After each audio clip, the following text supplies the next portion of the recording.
The flames licked at Primrose Davenport's skirt as she frantically pulled at the jammed door, her lungs burning with each desperate breath of smoke-filled air.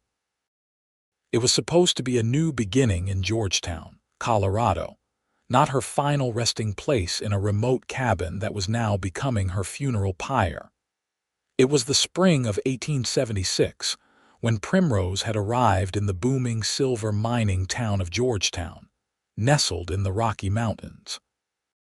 At 22, she had left behind the comfortable but stifling life in Boston to accept a position as the town's new schoolteacher. Her father had called her foolish, her mother had wept, but Primrose had been determined. The West represented freedom, opportunity, and adventure, everything she had read about in dime novels and newspaper articles. The cabin she'd rented stood a mile outside of town, offering privacy and a beautiful view of the mountains. It had seemed perfect when Mr. Holloway, the town mayor, had shown it to her 3 weeks ago. Now, as flames consumed the dry timber walls and thick smoke billowed from every crack, Primrose realized how isolated she truly was. "Help!" she screamed, though she knew the nearest neighbor was too far to hear. The fire had started suddenly while she was preparing her evening meal. A spark from the stove had caught on the curtains, and within minutes, the entire kitchen wall was ablaze. Primrose had tried to escape through the front door, but something had fallen against it from the outside, a branch from the old pine that stood near the porch, perhaps. It wouldn't budge, no matter how hard she pushed. Now she was trapped, the heat intensifying with each passing second. Her blue cotton dress was singed at the hem, and her chestnut hair had come loose from its pins, falling around her face in wild disarray. Sweat and tears streamed down her soot-stained face as she stumbled toward the single window on the opposite wall, her last hope for escape. The glass was stuck from years of paint and disuse. Primrose frantically searched the room for something to break it, finally grabbing the heavy iron poker from beside the fireplace. As she raised it to strike the window, a tremendous crash came from the direction of the front door. Through the thick smoke, she could make out the silhouette of a man. Broad-shouldered and tall, he kicked at the door again, splintering the wood around the frame. With one final powerful impact, the door gave way completely. "Anyone in here?" A deep voice called out, followed by coughing as the smoke hit his lungs. "Here!" Primrose cried weakly, dropping to her knees as a coughing fit overtook her. In 3 long strides, the man was at her side. Without a word, he swept her into his arms. She caught a glimpse of intense blue eyes beneath the brim of a dusty cowboy hat, before burying her face against his chest to escape the smoke. He carried her out into the cool evening air, not stopping until they were a safe distance from the burning cabin. Only when they reached the shelter of a large pine tree did he gently set her down on the soft grass. Primrose gulped in the fresh air, still coughing as her lungs tried to expel the smoke. When she could finally breathe normally again, she looked up at her rescuer. He was kneeling beside her, concern evident in his features.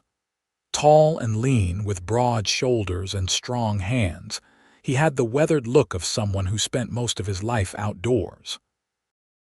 His face was tanned, with lines at the corners of his eyes that hinted he was several years older than her, perhaps 30. Dark hair curled from beneath his hat, and a day's worth of stubble shadowed his jaw. "Are you hurt, miss?" he asked, his voice deep but gentle. "I don't think so," Primrose replied shakily, looking down at her soot-stained dress. "Thanks to you, Quinn Keller," he said, tipping his hat. "Most folks call me Quinn." "Primrose Davenport," she responded. "I'm the new schoolteacher." Recognition flickered in his eyes. "I heard the town hired someone from back east. Didn't expect to meet you like this." A crash from the direction of the cabin drew their attention. The roof had collapsed, sending a shower of sparks into the darkening sky. Primrose watched in dismay as everything she owned went up in flames. "My books," she whispered, tears welling in her eyes. "All my teaching materials." Quinn placed a reassuring hand on her shoulder. "Let's get you to town, Miss Davenport. Nothing to be done here now." He helped her to her feet, steadying her when she swayed slightly. Her legs felt like jelly, and her head was spinning from the ordeal. "My horse is just over there," Quinn said, pointing to where a magnificent chestnut gelding was tethered to a tree. "Can you ride?" Primrose nodded, though in truth, she'd only ridden a few times in her life and never astride. But the alternative was walking a mile to town in her current state, which seemed impossible. Quinn led her to his horse and made a stirrup with his hands. "Up you go." With as much dignity as she could muster, Primrose placed her foot in his hands and allowed him to boost her onto the saddle. He swung up behind her in one fluid motion, his arms coming around her to grasp the reins. "Hold on," he said, his breath warm against her ear. As they rode toward Georgetown, the reality of her situation sank in. Everything she owned was gone. She had no home, no clothes except what she was wearing, and no teaching materials. How could she possibly fulfill her contract now? "Why were you out there?" she asked, breaking the silence. "How did you know about the fire?" "I was riding back from the Silver Plume mine," Quinn explained. "Saw the smoke and came to investigate. Lucky I did." "Yes," Primrose agreed softly. "Very lucky." The lights of Georgetown came into view, a welcome sight after the terror of the past hour. Quinn guided his horse down the main street toward the Grand Hotel, the town's most impressive building, a 3-story structure with a wide veranda and ornate woodwork. People stopped to stare as they passed, and Primrose became acutely aware of how she must look disheveled, covered in soot, riding double with a man she'd just met. It was hardly the impression she'd hoped to make as the town's new teacher. Quinn dismounted outside the hotel and reached up to help her down. Her legs nearly buckled when her feet touched the ground, and he caught her by the elbows to steady her. "Thank you," she murmured, embarrassed by her weakness. "Miss Davenport." Mayor Holloway hurried down the hotel steps, his round face creased with concern. "What happened?" "Fire at her cabin," Quinn explained before Primrose could speak. "Total loss." The mayor's eyes widened. "Good heavens! Are you hurt, my dear?" "No, thanks to Mr. Keller," Primrose replied, finding her voice. "He rescued me." Mayor Holloway turned to Quinn with new respect. "Well done, Keller, very well done indeed." Quinn shrugged, clearly uncomfortable with the praise. "Anyone would have done the same." "But it was you who did it," the mayor insisted, "and the town of Georgetown is grateful." He turned back to Primrose. "Come inside, Miss Davenport. We'll get you a room and send for the doctor." "I don't need a doctor," Primrose protested. "Just a place to rest and perhaps some clean clothes."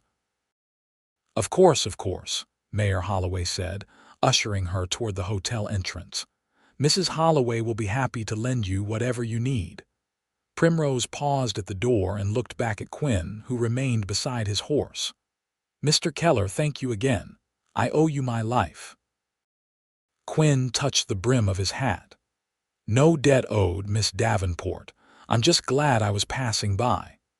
With that, he mounted his horse and rode off down the street, leaving Primrose to wonder if she would see him again. The next morning, Primrose awoke in the comfortable but unfamiliar hotel room. For a moment, she was disoriented. Then the memories of the previous evening came flooding back. The fire, the smoke, the terror, and Quinn Keller breaking down the door to save her. Mrs. Holloway, the mayor's wife, had been kindness itself, providing Primrose with a nightgown, toiletries, and a clean dress to wear. The dress was too large and of a style Primrose would never have chosen, but she was in no position to be particular. A knock at the door interrupted her thoughts. "Miss Davenport, are you awake?" It was Mrs. Holloway, a plump, motherly woman with a perpetually worried expression.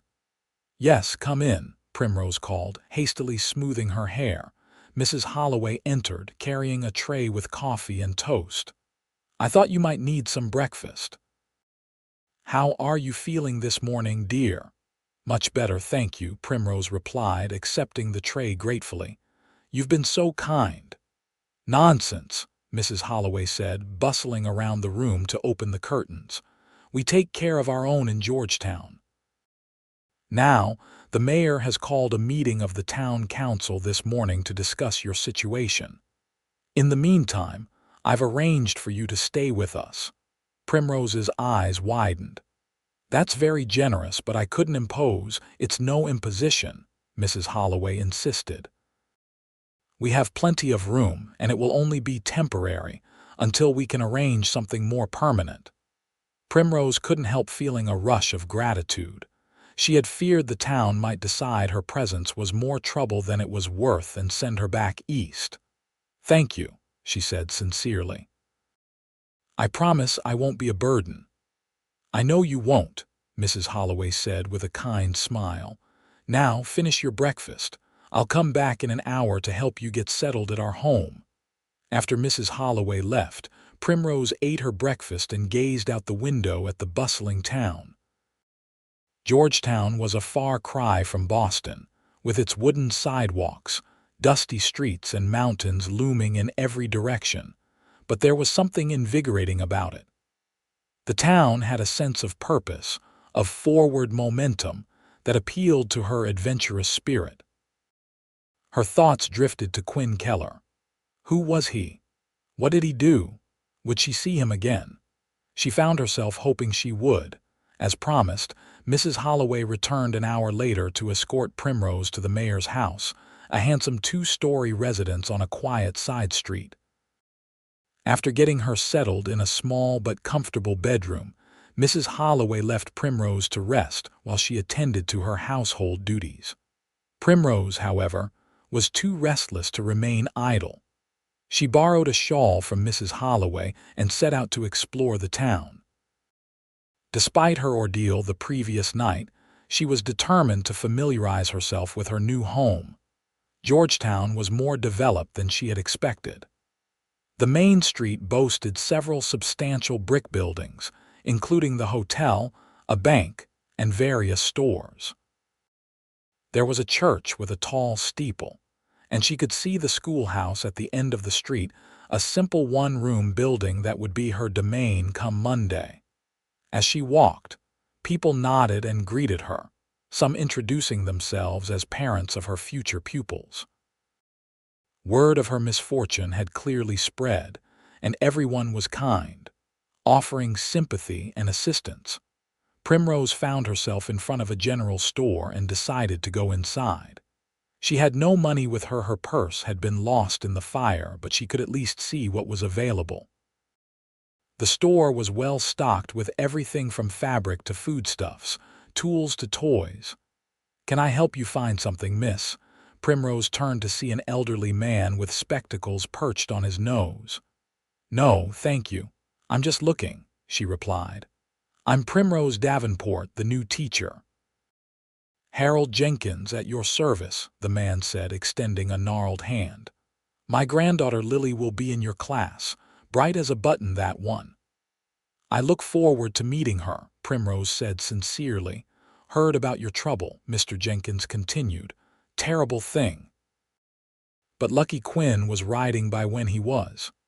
"Yes, very lucky," Primrose agreed. "Do you know Mr. Keller well?" "Known him since he was knee-high to a grasshopper," Mr. Jenkins said with a chuckle. "His pa was one of the first miners in these parts.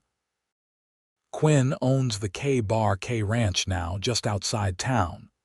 Good man. Keeps to himself mostly, but always ready to lend a hand when needed." Primrose absorbed this information with interest. A rancher, not a drifter as she had first assumed. That explained his capable, self-reliant air. "He certainly helped me when I needed it," she said. "That's Quinn," Mr. Jenkins nodded. "Now, miss, You must need some things after losing everything in that fire. Why don't you pick out what you need and we'll settle up later?" Primrose was touched by the offer but hesitated. "That's very kind, but I couldn't possibly—" "Nonsense," Mr. Jenkins interrupted. "The town will cover it.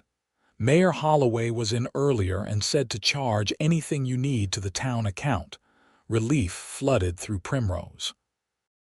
She had been worried about how she would replace the necessities without funds. "Thank you," she said gratefully. "I'll try not to take advantage." Mr. Jenkins waved away her concern. "Take what you need, miss. That's what community is for."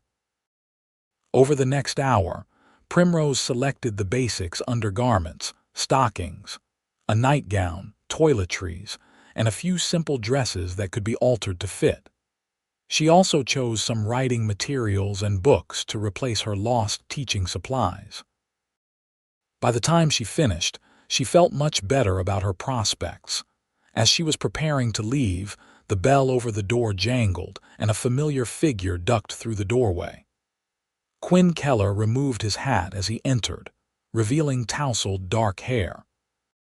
He was clean-shaven today, and without the layer of soot and the dim light of the fire, Primrose could see that he was even more handsome than she'd realized. He spotted her immediately, and a smile lifted one corner of his mouth. "Miss Davenport, good to see you on your feet." "Mr. Keller," she responded, suddenly aware of her borrowed dress and disheveled appearance. "I was hoping to see you again to thank you properly." "No need for that," he said, crossing the store to stand before her. "Are you staying in town?" "With the Holloways for now," she replied. "Everyone has been very kind." Quinn nodded as if this was expected. "Georgetown looks after its own." "So I'm discovering," Primrose said with a smile. "Mr. Jenkins tells me you're a rancher." "That's right. K Ranch, about 5 miles out." He glanced at the pile of goods on the counter. "Getting what you need?" "Yes, thanks to the town's generosity." A thoughtful look crossed Quinn's face. "I have something for you if you're interested." "Oh," Primrose raised her eyebrows. "My sister left some books behind when she moved to Denver last year. Novels, mostly. Thought you might like them to replace the ones you lost." The gesture touched Primrose deeply. "That's very thoughtful of you, Mr. Keller." "Quinn," he corrected. "And it's no trouble. I'll drop them by the mayor's house tomorrow if that's all right." "That would be lovely," Primrose said, feeling a flutter of anticipation at the prospect of seeing him again. "Thank you, Quinn." He replaced his hat. "Well, I'd better get what I came for and head back to the ranch. Cattle won't feed themselves." As Quinn moved to another part of the store, Mr. Jenkins leaned in with a knowing smile. "First time I've seen that boy offer anyone his sister's books. She asked him to send them to her twice, but he always said he was too busy." Primrose felt a blush creep into her cheeks. "I'm sure he's just being neighborly." Mr. Jenkins gave her a look that suggested he believed otherwise but said nothing more. By the time Primrose finished her business and left the store, Quinn had already gone. She walked back to the Holloway's house with her parcels, feeling more hopeful about her future in Georgetown than she had since the fire. The next day was Sunday, and Primrose attended the church service with the Holloways. She was introduced to what seemed like the entire town, including several of her future pupils and their parents. Everyone was welcoming, and many offered assistance in replacing what she had lost. After the service, Mayor Holloway pulled her aside. "The town council met this morning, Miss Davenport. We've decided to build you a new cabin on the site of the old one. It won't be fancy, but it will be sound and safe." Primrose was overwhelmed by this generosity. "Mayor Holloway, I don't know what to say." "Say you'll stay and teach our children," he replied with a smile. "That's all the thanks we need." "Of course I'll stay," Primrose assured him. "I'm more determined than ever." Back at the Holloway's home, Primrose spent the afternoon altering one of the dresses she'd purchased to better fit her slender frame. Mrs. Holloway had lent her a sewing box and given her free use of the sunroom at the back of the house. As she worked, she heard a knock at the front door, followed by the sound of voices in the hallway. A moment later, Mrs. Holloway appeared in the doorway of the sunroom. "Miss Davenport, you have a visitor," she announced, her eyes twinkling. "Mr. Keller is here with some books for you." Primrose set aside her sewing and smoothed her hair, suddenly conscious of her appearance. "Please show him in." Quinn entered the room, hat in hand, a burlap sack over his shoulder. He looked slightly uncomfortable in the feminine setting of the sunroom with its floral curtains and delicate furniture. "Miss Davenport," he greeted her. "Primrose, please," she responded. "And thank you for coming." Mrs. Holloway hovered in the doorway. "I'll bring some refreshments, shall I?" "That would be lovely, thank you," Primrose said. Once Mrs. Holloway had gone, Quinn seemed to relax slightly. He set the sack down and began removing books, stacking them on a nearby table. "There's quite a variety," he explained. "My sister Rebecca has eclectic tastes." Primrose examined the books with delight. There were indeed many types: novels by Dickens and Austen, poetry collections, histories, and even some scientific texts. "These are wonderful," she exclaimed. "Your sister must be quite the reader." "She is," Quinn agreed. "Always had her nose in a book, even as a child. She's a teacher, too, in Denver." "Then I'm doubly grateful for these," Primrose said. "They'll be a great comfort until my own books can be replaced." Quinn shifted his weight, seeming unsure what to do next. "I also brought this," he said, reaching into his vest pocket and withdrawing a small object. "Found it in the grass near where we stopped after the fire." He held out his hand, and in his palm lay a small silver locket. Primrose gasped and reached for it.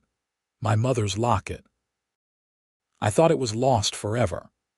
The chain was blackened in spots, and the locket itself was tarnished, but it was unmistakably her most treasured possession. Primrose had been wearing it the night of the fire, but assumed it had been lost in the confusion. "It must have come off when I carried you," Quinn said. "I went back the next morning to check the area and found it." Primrose cradled the locket in her hands, tears pricking her eyes. "I can't tell you what this means to me. It's the only thing I have left of her." Quinn's expression softened. "I'm glad I found it then." Mrs. Holloway returned with a tray of lemonade and cookies, which she set on a small table. "Here we are. Please, Mr. Keller, make yourself comfortable." Quinn sat awkwardly on the edge of a delicate chair that seemed too small for his frame. Primrose hid a smile as she poured lemonade for both of them. "I heard the town is building you a new cabin," Quinn said after Mrs. Holloway had left them alone again. "Yes," Primrose confirmed. "Everyone has been incredibly generous." Quinn nodded. "Good people here." He hesitated, then added, "I'd like to help with the building if that's all right." Primrose was touched by the offer. "That's very kind of you, but don't you have your ranch to run?" "I can spare some time," he assured her. "And I'm handy with tools. My father made sure of that." "Then I would be grateful for your help," Primrose said sincerely. They talked for a while longer, Quinn telling her about his ranch and the challenges of raising cattle in the mountain valleys, Primrose sharing stories of her journey west and her hopes for the school. She found him easy to talk to once he relaxed and was impressed by his intelligence and quiet humor. All too soon, Quinn stood to leave. "I should get back. Got a fence line to check before dark." "Of course," Primrose said, rising as well. "Thank you again for the books and especially for finding my locket." Quinn paused at the door, looking back at her with those intense blue eyes. "I was thinking, there's a social at the church next Saturday, dancing and such. Would you like to go?" Primrose's heart gave a little jump. "I'd like that very much." A small smile tugged at Quinn's mouth.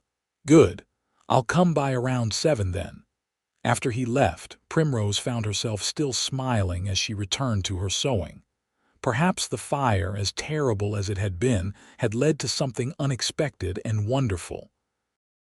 The next morning, Primrose began her teaching duties at the Georgetown schoolhouse. Despite her lack of personal resources, she was determined to make a good impression on her 23 pupils, who ranged in age from 6 to 16. The school itself was a simple structure with rows of wooden desks facing a larger desk and blackboard at the front. A pot-bellied stove in the corner provided heat, and large windows let in ample light. It was a far cry from the elegant academy where Primrose had taught in Boston, but it had a certain charm. Her pupils watched her with curious eyes as she introduced herself and outlined her expectations for their education. Some, like Mr. Jenkins' granddaughter Lily, seemed eager to learn, while others appeared skeptical of this Eastern lady with her refined accent and city ways. By the end of the first day, Primrose was exhausted but satisfied. The children had been respectful, if not always attentive, and she had begun to learn their names and personalities. It was a start. As she was gathering her things to leave, a tap at the door drew her attention. Quinn stood in the doorway, hat in hand, looking even more out of place in the schoolhouse than he had in the Holloway's sunroom. "Quinn," she said, surprised and pleased to see him. "What brings you here? Thought you might like to see the progress on your cabin," he replied. "Several of us started work yesterday." "Already?" Primrose was astonished. "That's wonderful. If you're not too tired, I could take you there now." Primrose didn't hesitate. "I'd like that very much." Quinn helped her onto his horse, then mounted behind her as he had the night of the fire. This time, however, Primrose was acutely aware of his proximity, of the solid warmth of his chest against her back, and the strength in the arms that reached around her to hold the reins. They rode the mile to the cabin site in comfortable silence. When they arrived, Primrose was amazed at how much had been accomplished in just one day. The charred remains of her old cabin had been cleared away, and the foundation for a new, larger structure was already in place. Stacks of lumber and other building materials were neatly arranged nearby. "This is incredible," she said as Quinn helped her dismount. "How did you manage so much so quickly?" "Lots of hands make light work," Quinn replied modestly. "The men from the mine took shifts and several ranchers came to help." Primrose walked around the foundation, noting that the new cabin would be nearly twice the size of the original. "It's so much bigger," she observed. "Mayor thought you might need more space for teaching materials and such," Quinn explained. "And this one will have proper stone chimney and fireproofing around the stove." The thoughtfulness behind these details touched Primrose deeply. "You've all put so much thought into this," Quinn shrugged. "We want you to be safe. When do you think it will be finished?" "With good weather and plenty of help, maybe 2 weeks," Quinn estimated. "We're adding a covered porch too for summer evenings." Primrose tried to imagine herself sitting on that porch, perhaps with a book from Quinn's sister's collection, watching the sunset over the mountains. It was a pleasant vision. "Thank you for showing me," she said softly. "It means a great deal to know I'll have a home of my own again soon." Quinn met her eyes, and something in his gaze made her breath catch. Everyone deserves a place to call home. There was a weight to his words that suggested he was speaking from personal experience. Primrose wondered what his story was, what had shaped this quiet, capable man who had saved her life, and now seemed determined to help rebuild it. As they rode back to town, Primrose gathered her courage and asked, "Have you always lived in Georgetown, Quinn?" There was a slight hesitation before he answered. "No, grew up in a mining camp near Silver Plume. Pa was a miner, Ma ran the cookhouse. When they died, fever took them both the same week I was 17. Worked the mines myself for a few years, saved enough to buy a small spread. Built it up from there. His matter-of-fact recounting of such loss touched Primrose's heart. "I'm sorry about your parents. That must have been difficult." "It was a long time ago," Quinn said, though she could hear the lingering sadness in his voice. "What about you? What brought you all the way from Boston to Georgetown?" Primrose considered how to answer. The full truth was complicated and somewhat painful, but she felt Quinn deserved honesty.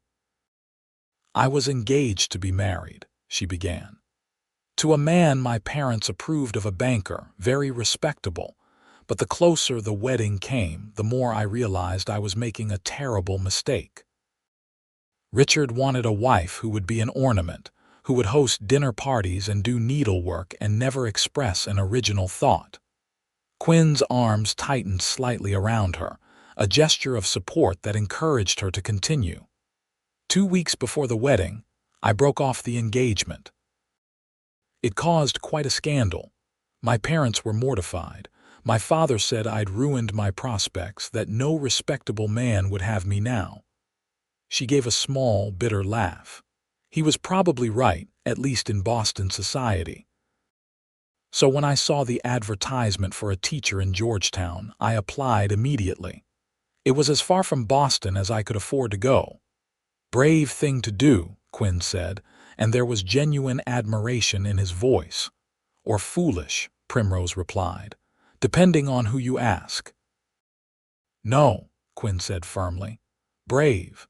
Takes courage to leave everything you know, start fresh somewhere new." His understanding warmed Primrose more than she could express. "Thank you for saying that." They had reached the edge of town, and Quinn slowed his horse to a walk. "For what it's worth," he said quietly, "I think Boston's loss is Georgetown's gain." Primrose felt a blush rise to her cheeks and was glad Quinn couldn't see her face. "That's very kind of you to say." "Not kindness," Quinn replied, "just truth." He left her at the Holloway's door with a promise to keep her updated on the cabin's progress. As Primrose watched him ride away, she realized that for the first time since arriving in Georgetown, she felt truly at home. The next 2 weeks passed in a blur of teaching, adjusting to life in Georgetown, and frequent visits to the site of her new cabin. True to his word, Quinn kept her informed of the progress, sometimes escorting her to see the work himself, other times sending word through one of the townspeople. The cabin took shape rapidly, each day bringing visible changes. Walls went up, a roof was added, windows and doors were installed. Inside, the single large room was divided into a living area, a bedroom, and a small kitchen. The stone fireplace was a work of art, crafted by an Italian stonemason who worked at the mine. Throughout this time, Primrose found herself growing closer to Quinn. He was a man of few words but many actions, and she came to appreciate his quiet strength and unwavering reliability. He never made grand promises, but what he did promise, he delivered.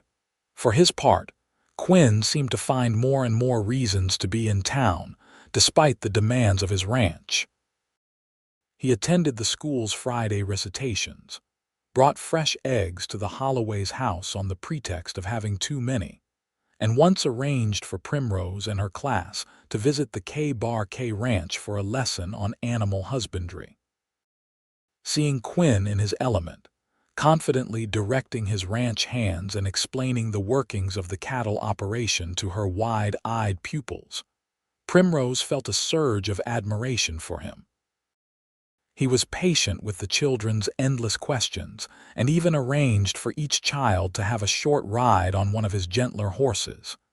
"Your students are lucky to have you," Quinn told her as they watched the children enjoying their lunch under a large oak tree. "You're a good teacher." "Thank you," Primrose said, pleased by the compliment. "I love teaching. It's all I ever wanted to do, really." Quinn gave her a curious look. "Even as a little girl, most girls dream of other things." Primrose smiled. "I suppose I was different. I used to line up my dolls and teach them lessons. My mother was horrified when she found me reading Latin to them instead of having tea parties." Quinn chuckled, a warm, rich sound that Primrose had come to treasure for its rarity. I can imagine you as a serious little thing with a book bigger than you are. That's not far from the truth, Primrose admitted. And what about you? Did you always want to be a rancher? A shadow passed over Quinn's face. No, wanted to be a doctor, actually. Had books on anatomy, studied whenever I could. But after my parents died, there was no money for that kind of education. Primrose was surprised. She'd never thought of Quinn as having scholarly ambitions. I'm sorry you didn't get that chance, Quinn shrugged. Made my peace with it. Ranch life suits me well enough. But Primrose could hear the faint note of regret in his voice and wondered if he truly had made his peace with his unfulfilled dream. The day of the church social arrived, and Primrose found herself nervously preparing for what would be her first social event in Georgetown. She had finished altering one of her new dresses, a pretty blue calico that brought out the color of her eyes, and Mrs. Holloway had helped her style her hair in a becoming arrangement of curls. "You look lovely, dear, Mrs." Holloway said approvingly as Primrose made a final inspection in the mirror. "Mr. Keller will be quite taken." Primrose blushed. "I'm sure he's just being neighborly, escorting the new teacher to a social event." Mrs. Holloway gave her a knowing smile but said nothing more. At precisely 7 o'clock, there was a knock at the door. Mayor Holloway answered it and showed Quinn into the parlor where Primrose waited. Quinn stood in the doorway, looking almost unrecognizable in clean, pressed clothes and polished boots. His dark hair was neatly combed, and he'd clearly visited the barber for a fresh shave. In his hands, he held a small bouquet of wildflowers. For a moment, he simply stared at Primrose, and she felt a flutter of nervousness under his intense gaze. "You look beautiful," he said finally, the sincerity in his voice making the simple words into the most profound compliment Primrose had ever received. "Thank you," she replied, feeling her cheeks warm. "You look very handsome yourself." Quinn seemed almost embarrassed by the compliment but recovered quickly. He stepped forward and presented the wildflowers. "These aren't much compared to what you must be used to in Boston, but they're perfect," Primrose interrupted, taking the bouquet and inhaling their sweet fragrance. "Much nicer than hothouse flowers." Mrs. Holloway bustled in with a small vase. "Let me put these in water for you, dear. You two go on ahead."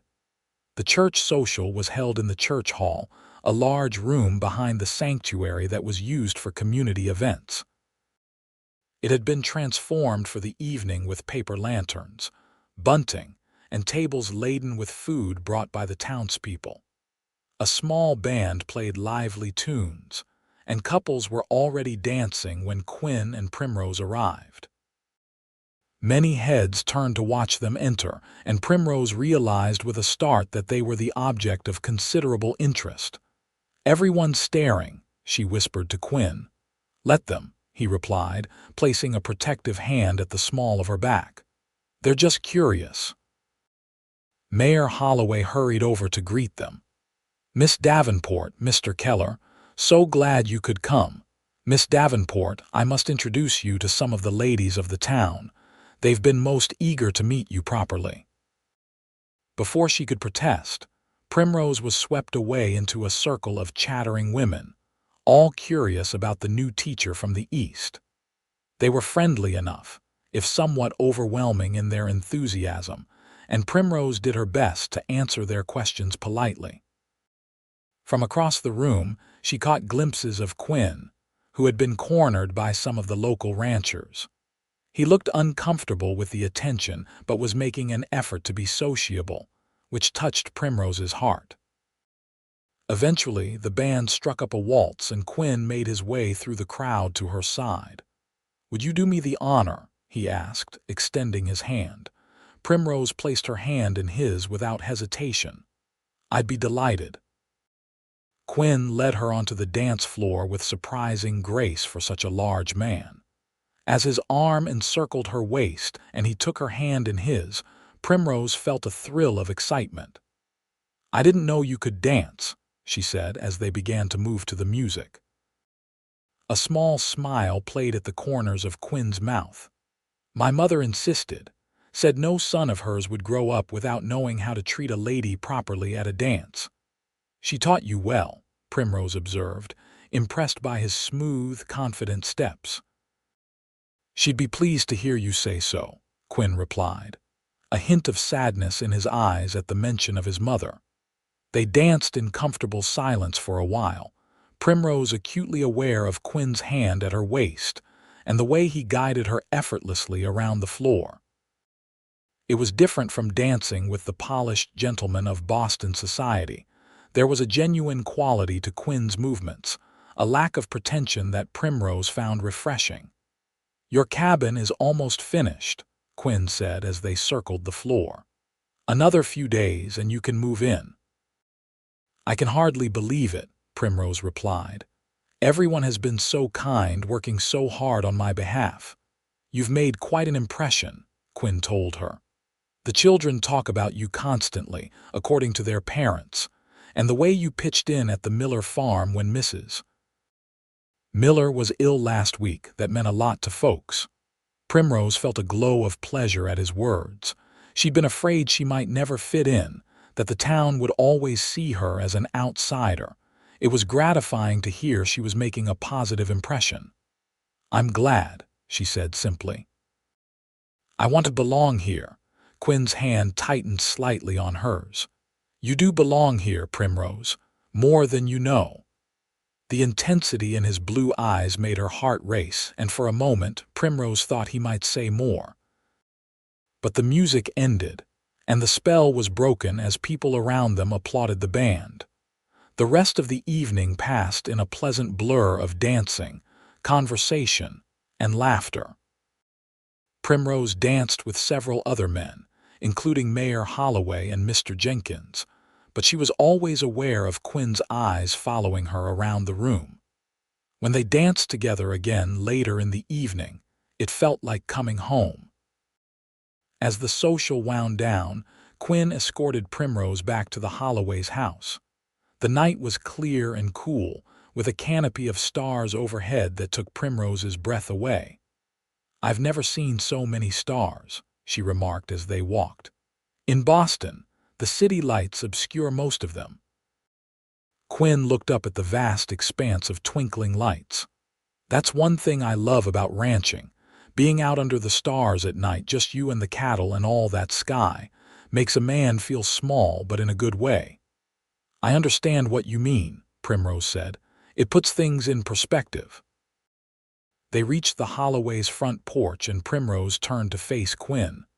"Thank you for a wonderful evening. I haven't enjoyed myself so much in a long time."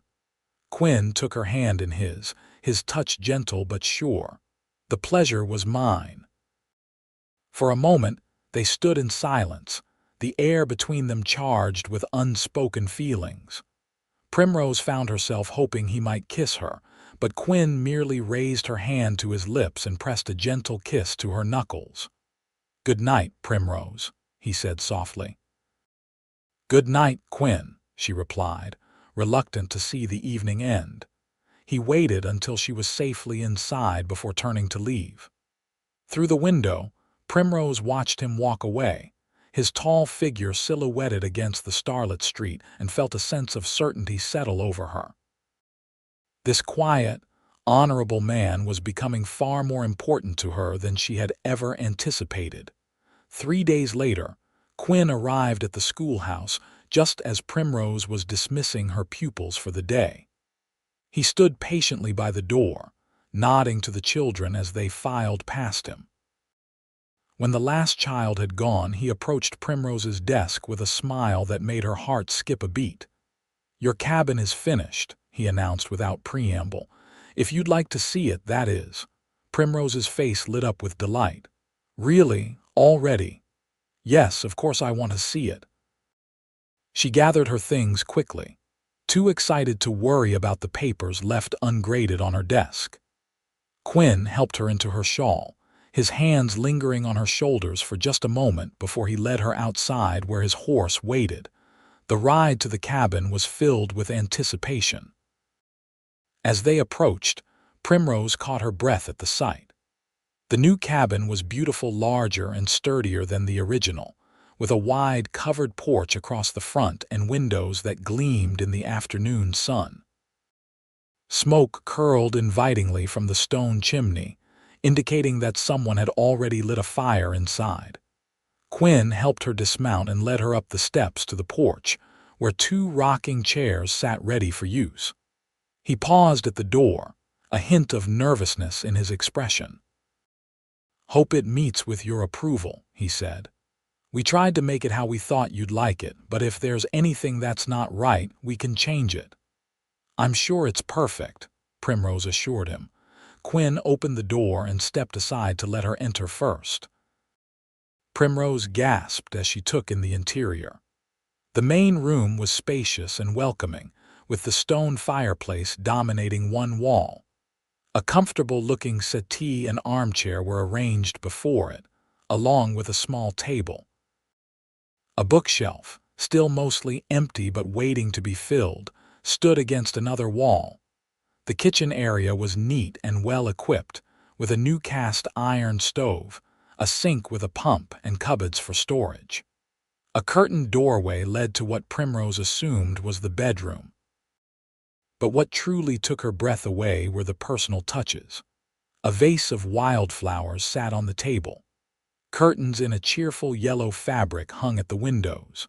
And on the mantel above the fireplace was a small framed photograph of her parents, a copy of the one she had shown Mrs. Holloway from the locket Quinn had recovered. "How?" Primrose began, gesturing to the photograph. "Mrs. Holloway had it copied in Denver," Quinn explained. "Thought you might want a reminder of home." Tears welled in Primrose's eyes.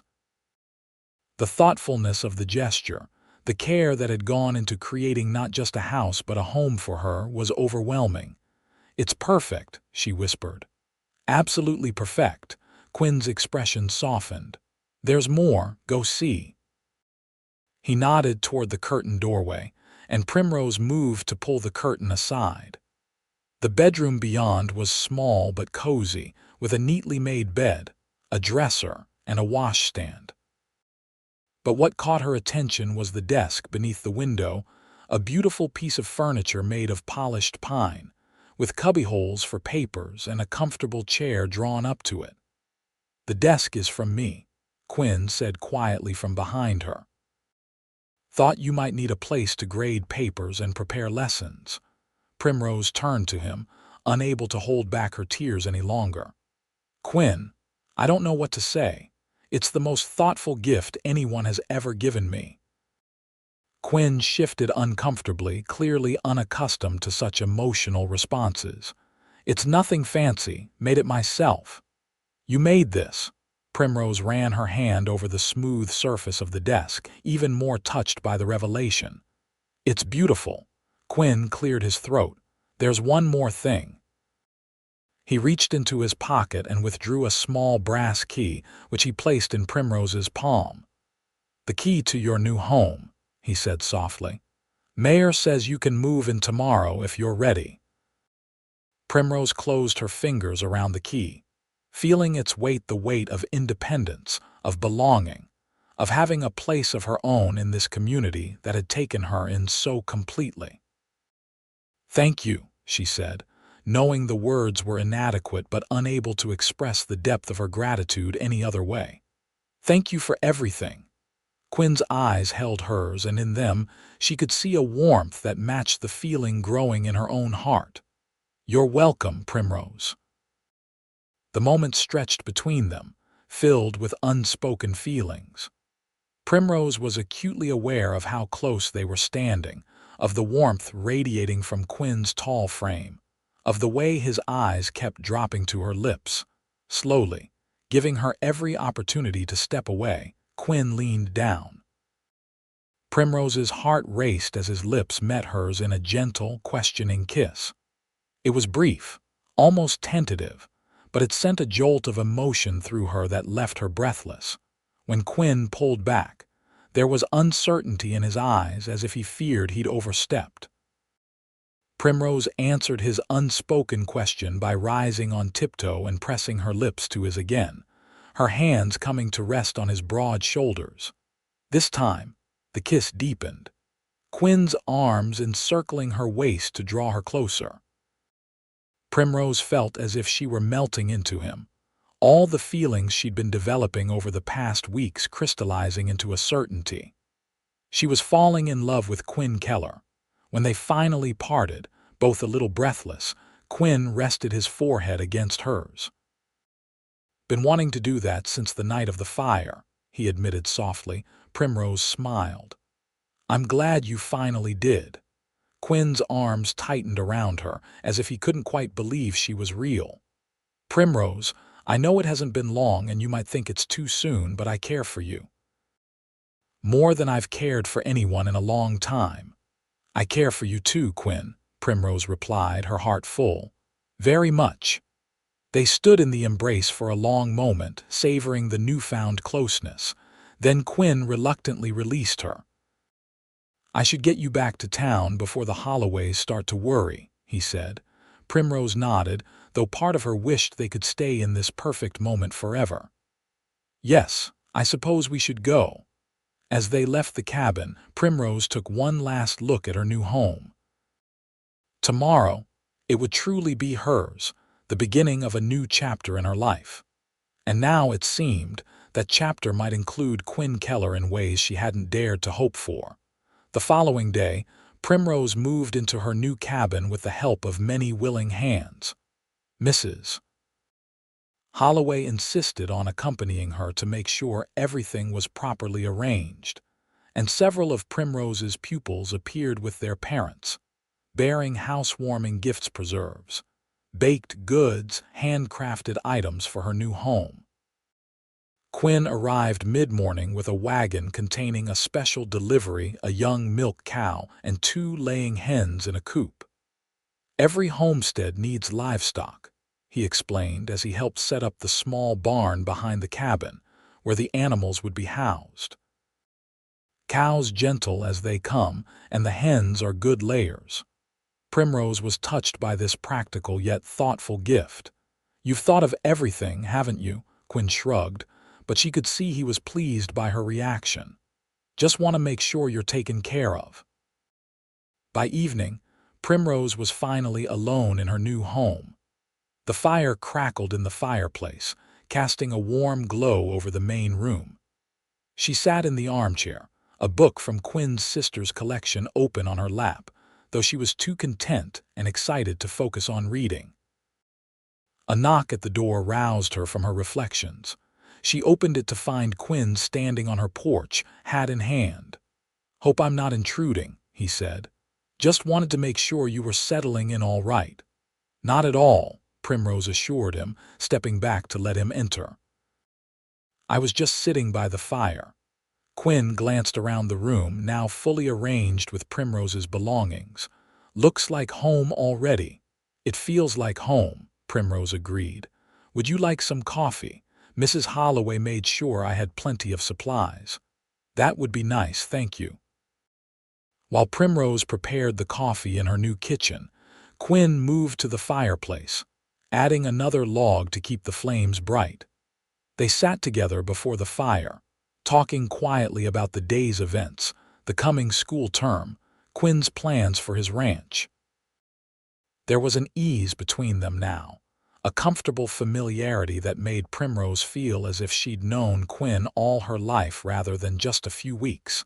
As the evening grew later, Quinn reluctantly rose to leave. "I should go. You've had a long day." At the door, he turned to her, his expression serious. "Primrose, would you do me the honor of accompanying me to the Independence Day celebration next week? The town makes quite an event of it." "I'd love to," Primrose replied without hesitation.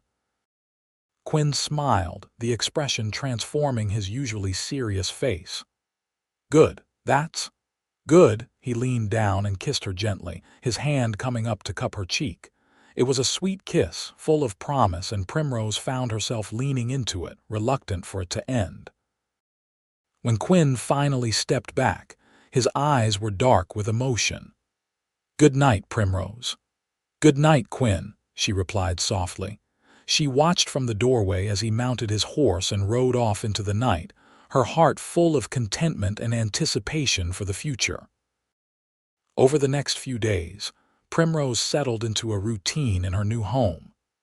She taught during the day, tended her small garden and animals in the evenings, and prepared lessons at the beautiful desk Quinn had made for her. Quinn visited often, sometimes bringing small gifts, a bouquet of wildflowers, a basket of fresh vegetables from his garden, once a kitten from his barn that had taken a liking to Primrose during her visit to his ranch. The kitten, a small orange tabby, quickly made herself at home in the cabin.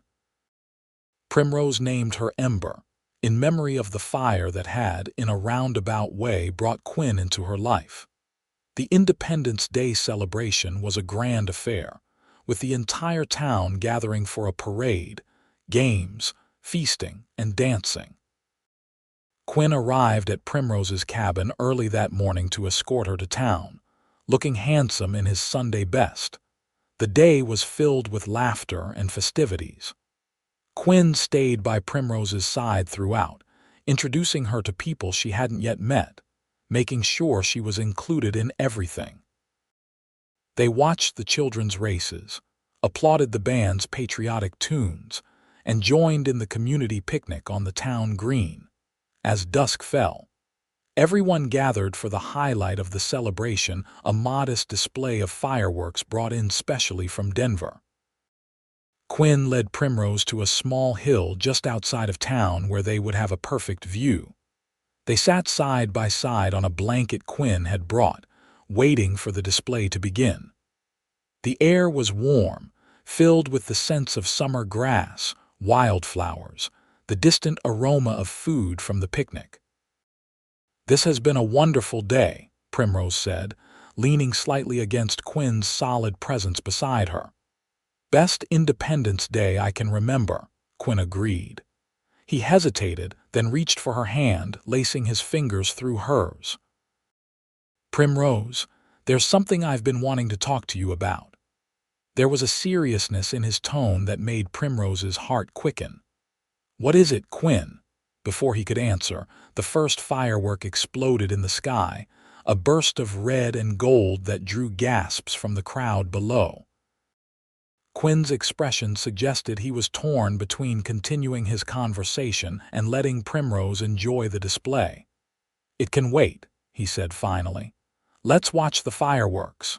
Though curious, Primrose didn't press him.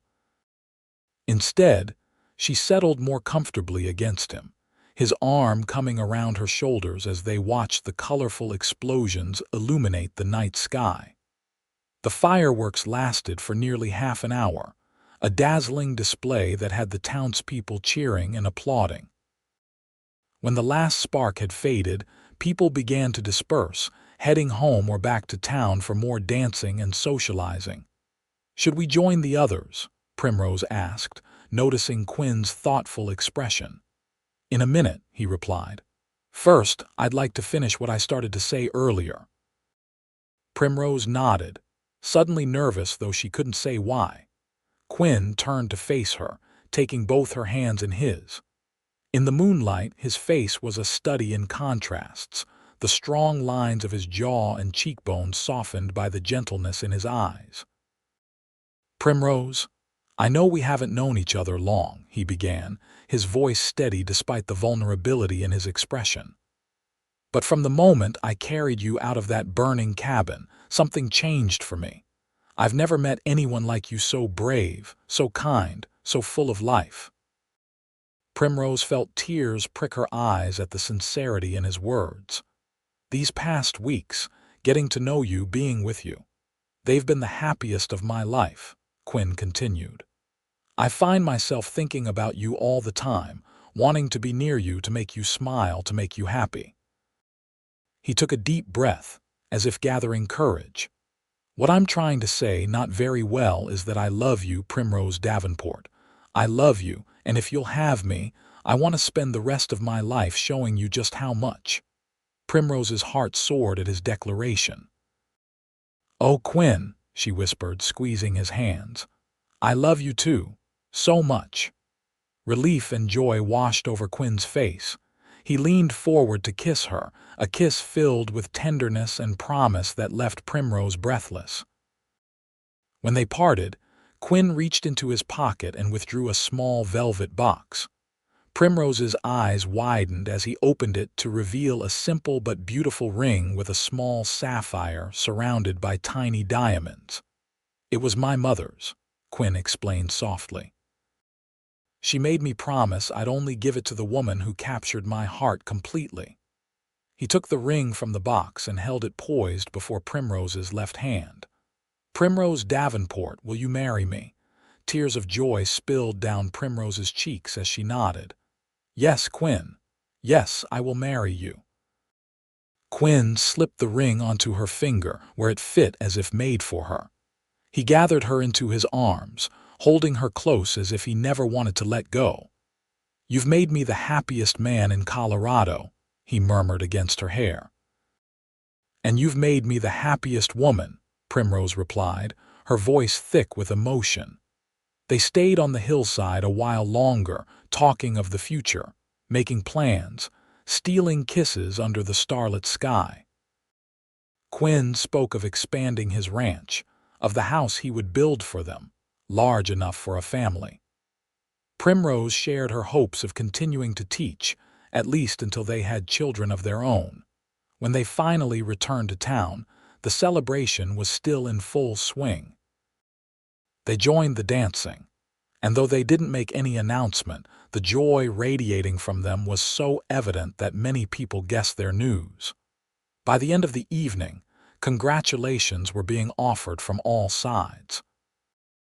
The wedding was set for September, after the start of the new school term and before the harsh mountain winter set in. The entire town embraced the planning with enthusiasm, treating it as a community event rather than just a private ceremony. As the day approached, Primrose found herself busier than ever, balancing her teaching duties with wedding preparations. Quinn was equally occupied, finishing the additions to his ranch house that would make it suitable for a family home. Despite their busy schedules, they made time for each other, often meeting at Primrose's cabin in the evenings to talk about their days and their plans for the future. These quiet moments together became precious to both of them, a reminder of why they were undertaking this life-changing journey together. The day before the wedding, Quinn came to the cabin with a carriage he had purchased for Primrose's use in traveling between their ranch and the school. "It's beautiful," Primrose exclaimed, admiring the smart two-seater with its polished wood and leather seats. "But Quinn, it must have cost a fortune." "You're worth every penny," he replied simply, "and I want you to be able to keep teaching. I know how much it means to you."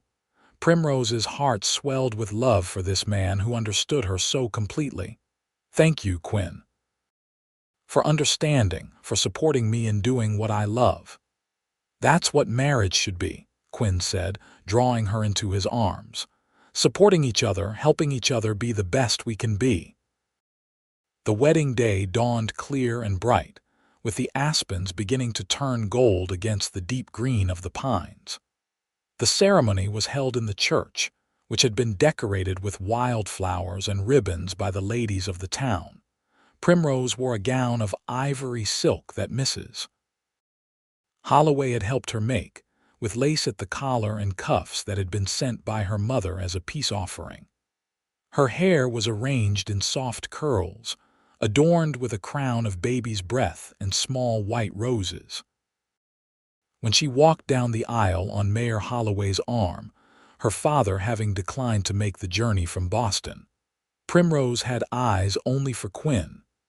He stood at the altar in a new suit, his expression a mixture of awe and adoration that made her heart race. The ceremony was simple but deeply meaningful. They spoke their vows clearly, promising to love, honor, and cherish each other for all their days.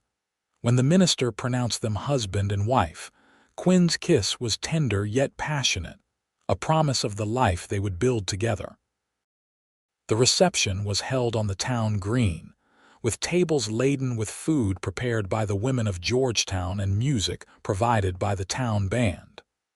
Everyone danced and celebrated well into the evening, toasting the happiness of the new couple.